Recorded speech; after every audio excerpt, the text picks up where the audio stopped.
आइए जानते हैं हवन में आहुति देते समय क्यों कहते हैं स्वाहा। अग्निदेव की दाहिका शक्ति है स्वाहा। अग्निदेव में जो जलाने की तेज रूपा शक्ति है वह देवी स्वाहा का सूक्ष्म रूप है। हवन में आहुति में दिए गए पदार्थों का परिपाक कर देवी स्वाहा ही उसे देवताओं को आहार के रूप में पहुंचाती हैं, इसलिए इन्हें परिपाक करी भी कहते हैं। सृष्टि काल में पार ब्रह्मा परमात्मा स्वयं प्रकृति और पुरुष इन दो रूपों में प्रकट होते हैं। ये प्रकृति देवी ही मूल प्रकृति या परम्बा कही जाती हैं। ये आदि शक्ति अनेक लीला रूप धारण करती हैं। इन्हीं के एक अंश से देवी स्वाहा का प्रादुर्भाव हुआ, जो यज्ञ भाग ग्रहण कर देवताओं का पोषण करती हैं। स्वाहा के बिना देवताओं को नहीं मिलता है भोजन। सृष्टि के आरंभ की बात है। उस समय ब्राह्मण लोग यज्ञ में देवताओं के लिए जो हवनीय सामग्री अर्पित करते थे वह देवताओं तक नहीं पहुंच पाती थी। देवताओं को भोजन नहीं मिल पा रहा था, इसलिए उन्होंने ब्रह्मलोक में जाकर अपने आहार के लिए ब्रह्मा जी से प्रार्थना की।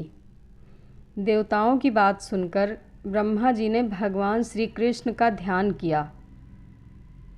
भगवान के आदेश पर ब्रह्मा जी देवी मूल प्रकृति की उपासना करने लगे।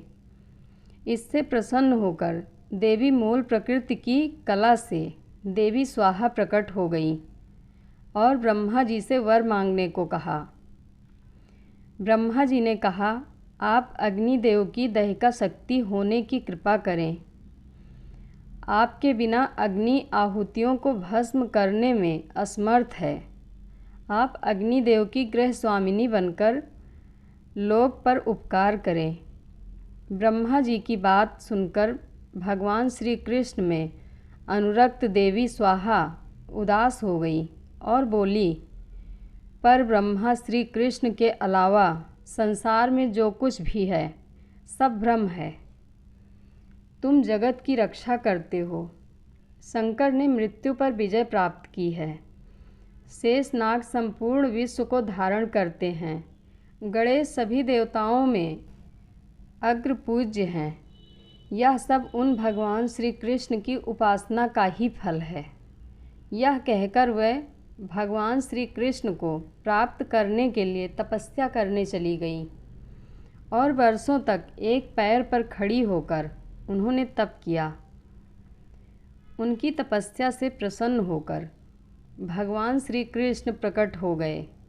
देवी स्वाहा के तप के अभिप्राय को जानकर भगवान श्री कृष्ण ने कहा, तुम 12 कल्प में मेरी प्रिया बनोगी और तुम्हारा नाम नग्नजिति होगा। राजा नग्नजित तुम्हारे पिता होंगे। इस समय तुम दहिका शक्ति से संपन्न होकर अग्निदेव की पत्नी बनो और देवताओं को संतृप्त करो। मेरे वरदान से तुम मंत्रों का अंग बनकर पूजा प्राप्त करोगी, जो मानव मंत्र के अंत में तुम्हारे नाम का उच्चारण करके देवताओं के लिए हवन पदार्थ अर्पण करेंगे।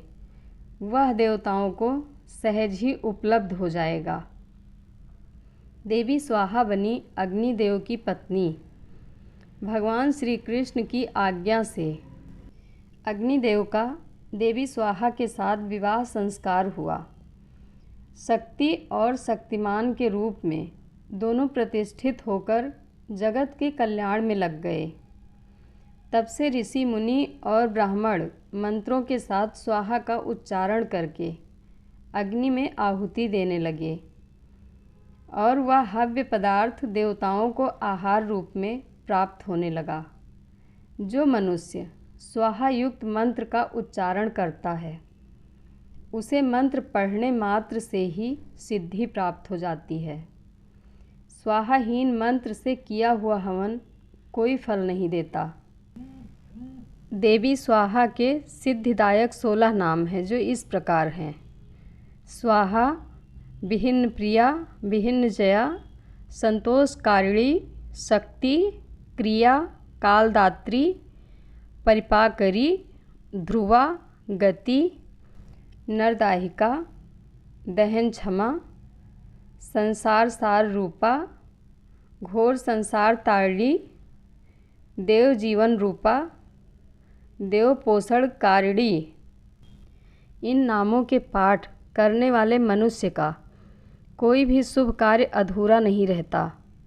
वह समस्त सिद्धियों व मनोकामनाओं को प्राप्त कर लेता है। जय माता दी। कथा अच्छी लगे तो कमेंट बॉक्स में अपनी राय ज़रूर दें।